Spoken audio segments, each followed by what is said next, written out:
दोस्तों, इस धरती पर सभी को यही लगता है कि मेरे जीवन में जो दुख है, ऐसा किसी और के जीवन में नहीं है। आज की यह कहानी आपको बताएगी कि इस दुनिया के सबसे सुखी व्यक्ति आप ही हैं। सही कहा है किसी ने, जिसके जीवन में संतोष नहीं, वह जिंदगी में कभी भी खुश नहीं रह सकता। उसको बेचैनी रहती है, उसको कितना भी दे दो, उसका मन कभी भी खुश नहीं हो सकता। नमस्कार दोस्तों, आपका हमारे चैनल दिव्य शक्ति में स्वागत है।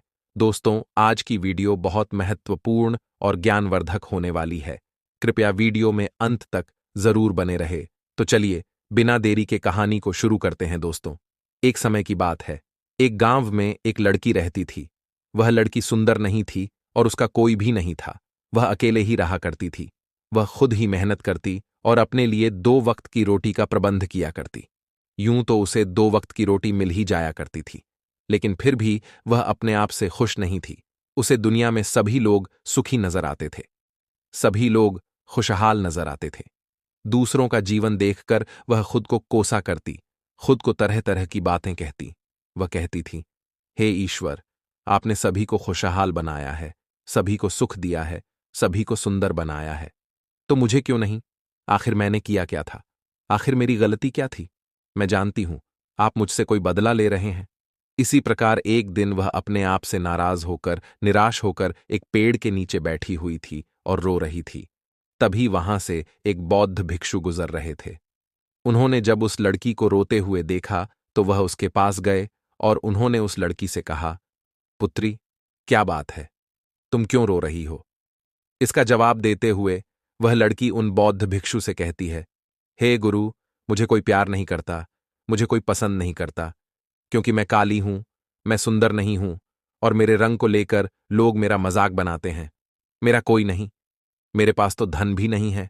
इस दुनिया में हर कोई सुखी है, हर किसी के पास सब कुछ है, हर कोई अपना जीवन खुशहाली से जी रहा है। सभी के पास सब कुछ है, तो मेरे पास क्यों नहीं? आखिर मैंने क्या किया था? आखिर इसमें मेरा क्या कसूर है? क्या मुझे सुखी होने का हक नहीं? क्या मुझे अपना जीवन खुशहाली से जीने का हक नहीं? उन बौद्ध भिक्षु ने उस लड़की की सारी बातें ध्यानपूर्वक सुनी और उसके बाद वह उस लड़की से कहते हैं, पुत्री, अगर तुम मुझे उस व्यक्ति से मिलवा दो जो अपने जीवन में सुखी हो, तो मैं तुम्हें एक ऐसी चीज दूंगा जिससे तुम सुंदर और सुखी दोनों बन जाओगी। उन बौद्ध भिक्षु के मुख से यह सुनकर वह लड़की बहुत प्रसन्न हुई और तुरंत ही उन बौद्ध भिक्षु से कहती हैं, क्या सचमुच ऐसा हो सकता है? इस पर वह बौद्ध भिक्षु उस लड़की से कहते हैं, हां, यह अवश्य ही हो सकता है। तभी वह लड़की उन बौद्ध भिक्षु से कहती है, हे गुरुवर, यदि यह सचमुच संभव है तो मैं एक ऐसे आदमी को जानती हूं जो बहुत सुखी है। मैं उसे अब भी लेकर आती हूं, आप मेरा यहीं पर इंतजार करना। इस पर वह बौद्ध भिक्षु उस लड़की से कहते हैं, जब तक तुम वापस नहीं लौटोगी, मैं तुम्हारा यहीं पर इंतजार करूंगा। इतना कहकर वह लड़की वहां से भागी अपने मालिक के पास पहुंची, जो कि एक किसान था। उसने किसान से कहा, मालिक, आप मेरे साथ चलिए, मुझे एक बौद्ध भिक्षु मिले हैं जिन्हें मैं आपसे मिलवा चाहती हूं। उन्होंने कहा है कि अगर मैं एक किसी सुखी व्यक्ति को उनके पास ले जाऊंगी तो वह मुझे सुंदर और सुखी दोनों बना देंगे। उस लड़की की आवाज सुनकर वह किसान दुखी होकर उस लड़की से कहता है, मैं तुम्हें कहां से सुखी लगता हूं? इस पर वह लड़की उस किसान से कहती है, मालिक, आपके पास तो सब कुछ है, आपके पास तो घर है, अच्छा खाने के लिए है, रहने के लिए अच्छा मकान है, आपका अपना परिवार है, और तो और आपके पास धन भी है, तो आप दुखी कैसे हो सकते हो? इस पर वह किसान जवाब देते हुए कहता है, अरे मूर्ख, मेरी फसल अच्छी नहीं हो रही, इसलिए उसके दाम भी अच्छे नहीं मिल रहे, और राजा को लगान भी देनी है। मेरे पास तो अब इतने पैसे भी नहीं हैं कि मैं फिर से अच्छे किस्म के बीज खरीद सकूं, और इस बार बरसात में मेरी सारी की सारी फसल भी खराब हो गई थी। अब तो मेरे हालात और अधिक खराब हो चुके हैं, और ऐसे हालातों में मैं सुखी कैसे रह सकता हूं? जाओ, किसी और को ढूंढ लो जो सचमुच में सुखी हो। इस पर वह लड़की अपने मालिक से कहती है, मालिक, तो आप ही बताइए, आपके हिसाब से कौन सबसे ज्यादा सुखी है जिसे मैं अपने साथ ले जा सकूं? इस पर वह किसान कुछ देर विचार कर उस लड़की से कहता है, मुझे लगता है कि व्यापारी बहुत सुखी है। उन्हें ना तो फसल उगाने की चिंता है और ना ही फसलों की देखरेख करने की। उन्हें तो बस फसल खरीदनी होती है और वह उसे कहीं से भी खरीद सकते हैं। और तो और वे अन्य चीजों का भी व्यापार करते हैं जिनका मौसम से कोई लेना देना नहीं होता। और वे लोग हमसे कहीं ज्यादा अधिक धन भी कमाते हैं। लोग उनका आदर सम्मान भी करते हैं। मुझे तो लगता है कि वही सबसे सुखी है। तुम उन्हीं के पास जाओ। वह लड़की अपने मालिक की बात सुनकर वहां से भागी भागी एक व्यापारी के पास जा पहुंची और उस व्यापारी से कहती है, मालिक, आप मेरे साथ चलिए। मुझे एक भिक्षु मिले हैं जिन्हें मैं आपसे मिलवा चाहती हूं। उन्होंने कहा है कि किसी ऐसे सुखी व्यक्ति को ले आओ जो सचमुच सुखी हो, और उसके बाद वह मुझे एक ऐसी चीज देंगे जिससे मैं सुंदर और सुखी दोनों हो जाऊंगी। उस लड़की की बात सुनकर वह व्यापारी दुख भरे शब्दों में उस लड़की से कहता है, अरे हमारे जीवन में कहाँ सुख है? चारों ओर से तो हमें दुख ने ही घेर रखा है। चोर लुटेरे, हमें सबका ध्यान रखना पड़ता है। व्यापार में अभी बहुत घाटा भी चल रहा है। और तो और राजा हमसे अतिरिक्त कर्ज भी वसूल रहे हैं, जिससे व्यापार करने में बहुत दिक्कत आने लगी है। हमें सुरक्षा भी नहीं मिल पा रही। जीवन पर हमेशा कोई ना कोई संकट मंडराता ही रहता है। मुझे तो ऐसा लगता है कि मुझसे दुखी इस दुनिया में और कोई नहीं। इस पर वह लड़की उस व्यापारी से कहती है, परंतु मालिक, आपके पास तो इतना धन है, आपके पास इतनी जमीन जायदाद है, आपके पास इतना अन्न है रहने के लिए, इतना बड़ा मकान और खाने पीने के लिए हर प्रकार की सुविधाएं हैं, इसके बाद भी आप दुखी हैं। यह बहुत अजीब सी बात है। मुझे तो लगता था कि आप बहुत सुखी होंगे। खैर, कोई बात नहीं। कृपया करके मुझे कोई ऐसा व्यक्ति बताइए जो आपके हिसाब से बहुत सुखी हो, जिसे मैं उन बौद्ध भिक्षु के पास ले जा सकूं। इस पर वह व्यापारी कुछ देर सोच विचार कर उस लड़की से कहता है, मुझे लगता है कि राज्य के अधिकारी बहुत सुखी हैं। वह सीधा राजा से संबंध रखते हैं, उनके पास अधिकार है और वह धनवान भी है। वह चोर लुटेरे और डकैत से भी नहीं डरते, और वही लोग हमसे धन भी वसूलते हैं, और हमें उनके सामने उनके आदर में झुकना ही पड़ता है, और सभी लोग उनका बहुत मान सम्मान भी करते हैं। मुझे नहीं लगता कि उनके जीवन में कोई भी दुख होगा, और मुझे लगता है कि वही सबसे से सुखी है। काश मैं भी राजा का एक अधिकारी होता तो मैं भी अपना जीवन आराम से बिता रहा होता। इस पर वह लड़की उस व्यापारी से कहती है, मालिक, क्या आप किसी अधिकारी को जानते हैं? क्या आप मुझे उनसे मिलवा सकते हैं? मैं उन्हें अपने साथ ले जाऊंगी। अगर वह सबसे सुखी हुए तो इसके बाद मुझे वह बौद्ध भिक्षु कुछ ऐसी चीज मुझे देंगे जिससे मैं भी सुंदर और सुखी हो जाऊंगी। बताइए ना, आप मुझे किसी अधिकारी से मिलवा सकते हैं। मैं आपकी बहुत आभारी रहूंगी। व्यापारी को उस लड़की पर दया आ गई। उसने उस लड़की को एक अधिकारी से मिलवा ही दिया जिसे वह व्यापारी जानता था। लड़की ने अधिकारी से मिलने के बाद उस अधिकारी से कहा, मालिक, आप मेरे साथ चलिए। मुझे एक भिक्षु मिले हैं जिन्हें मैं आपसे मिलवा चाहती हूं। उन्होंने मुझसे कहा है कि अगर मैं एक सुखी व्यक्ति को उनसे मिलवा दूंगी तो वह मुझे एक ऐसी चीज देंगे जिससे मैं सुंदर और सुखी दोनों हो जाऊंगी। इस पर वह अधिकारी उस लड़की से कहता है, तुम्हें किसने कह दिया कि मैं सुखी हूं? अरे मेरे जैसा दुखी व्यक्ति तो इस दुनिया में और कोई नहीं होगा। तुम्हें नहीं पता, लेकिन हम पर कितना दबाव होता है, हमारे ऊपर कितनी जिम्मेदारियां होती हैं।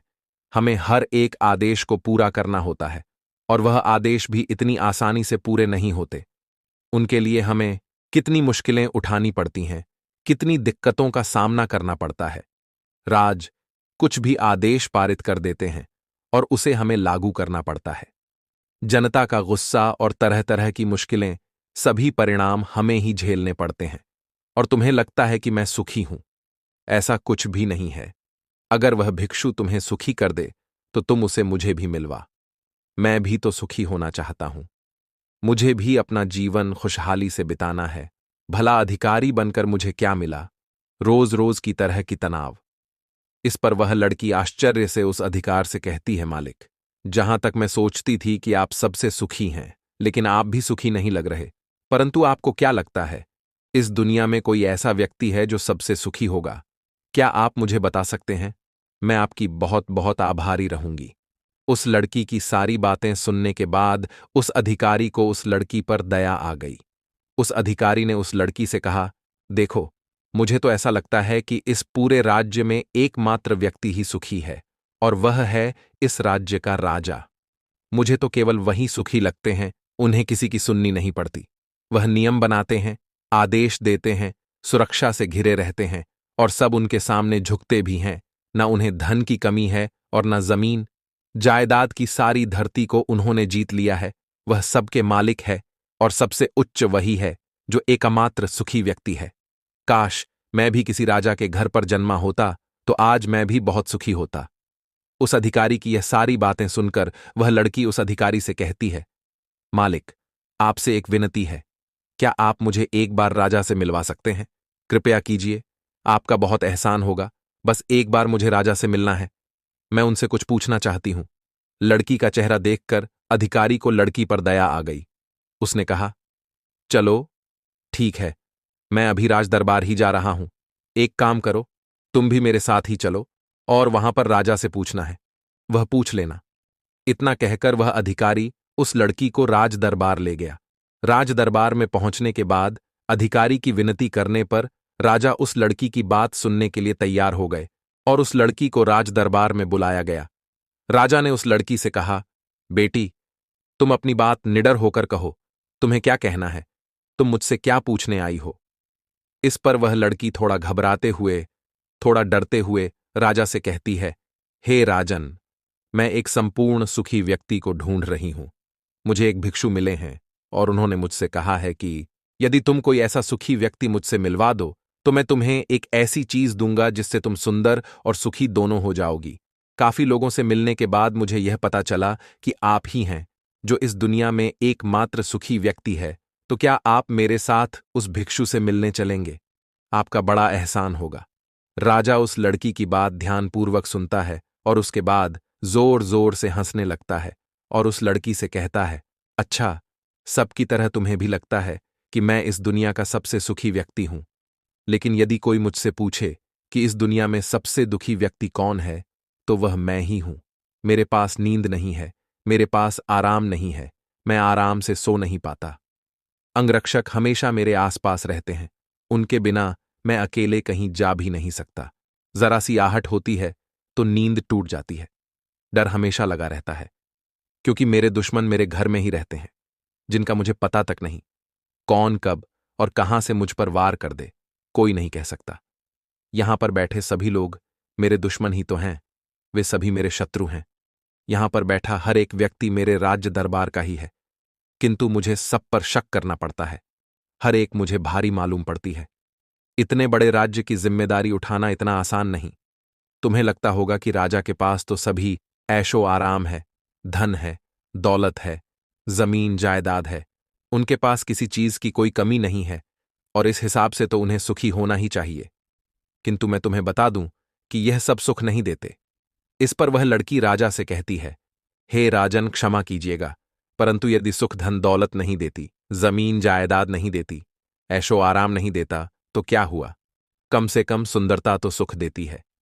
इस पर वह राजा एक बार फिर मुस्कुराते हुए उस लड़की से कहता है, पुत्री, सुंदरता जो मैंने देखी है, जो लोग शक्ल से सुंदर होते हैं उनके मन सुंदर नहीं होते। वे लोग तो एक मुखौटा लगाए घूमते रहते हैं। वे दूसरों को दिखाते हैं कि मैं कितना सुंदर हूं, लेकिन समय सबकी सुंदरता छीन लेता है। एकमात्र सुंदरता मन में ही रहती है और जिसका मन सुंदर है वह हमेशा ही सुंदर रहता है। इस पर वह लड़की राजा से कहती है, हे राजन, तो आप ही बताइए कि आपके हिसाब से इस दुनिया में सबसे सुंदर और सुखी कौन है?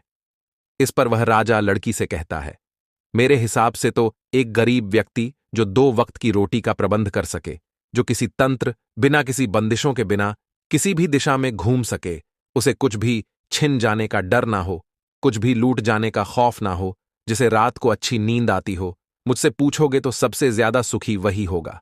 और इस हिसाब से मैं तुम्हें देखता हूं कि तुम सबसे सुखी हो। तुम्हारे पास नींद है, अच्छा मन है, चारों दिशाएं हैं और कोई डर नहीं, कोई साजिश नहीं, कोई षड्यंत्र नहीं, बस जीवन है खुला। जीवन, मेरे हिसाब से तुम ही सबसे सुखी हो। राजा की यह सारी बातें सुनकर एक पल के लिए वह लड़की सोच में पड़ गई और तभी उसे इस बात का एहसास भी हो गया। वाकई में वह एकमात्र सुखी है, वही सुंदर है और अब वह जो थी, जैसी भी थी, उसे खुद के होने पर गर्व होने लगा। पूरे दिन यहां वहां भटकते हुए आखिरकार थक हार कर संपूर्ण सुख लिए वह चेहरे पर मुस्कान लाई। प्रकृति से बातें करते हुए वह उन बौद्ध भिक्षु के पास वापस लौटी और उसने उन बौद्ध भिक्षु से कहा, हे गुरुवर, मैं यहां से गई थी तो मुझे लग रहा था कि मैं ही सबसे दुखी हूं और मैं ही सबसे बदसूरत हूं। लेकिन यहां से जाने के बाद जैसे जैसे मैं लोगों से मिलती गई, मुझे यह एहसास होने लगा कि इस दुनिया में सबसे सुखी व्यक्ति तो मैं ही हूं। हाँ, यह बात और है, मैं किसी सुखी व्यक्ति को आपके पास ला ना सकी, क्योंकि मुझे लगता था कि मुझे छोड़कर सब सुखी हैं। लेकिन बात तो कुछ उल्टी ही हो गई। यहां तो मुझे छोड़कर सभी दुखी हैं। सभी को किसी ना किसी चीज का डर है। कुछ ना कुछ खो जाने का डर है, कुछ ना पाने का डर, खुलकर ना जी पाने का डर। इस हिसाब से तो मेरे पास सब कुछ है। मैं खुशी से झूम सकती हूं, गा सकती हूं, जहां मन करे वहां जा सकती हूं। और 2 वक्त की रोटी का इंतजाम करने के लिए मेरे पास ये हाथ और पैर भी है। मुझे किसी चीज का कोई गम नहीं। मेरे पास ऐसा कुछ नहीं जिसके खोने का डर मुझे सताए।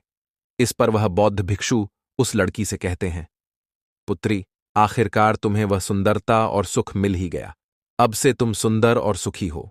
यह कहकर वह भिक्षु वापस अपने आश्रम लौट गए और वह लड़की भी अब जान चुकी थी कि वही सबसे सुंदर और सुखी है। अब उसे किसी बात का कोई गम नहीं था। वह कभी अपने आप पर अफसोस नहीं करती थी, बल्कि वह अपने आप में हमेशा खुश रहती थी, हमेशा मस्त रहती थी। दोस्तों, हमें भी ऐसा ही लगता है कि हमारे पास कुछ नहीं और सामने वाले के पास सब कुछ है। वह कितना सुखी है, उसके पास हर चीज है, हर ऐशो आराम है, हर सुविधाएं हैं। किंतु ऐसा है नहीं। यह केवल आपके देखने का नजरिया है।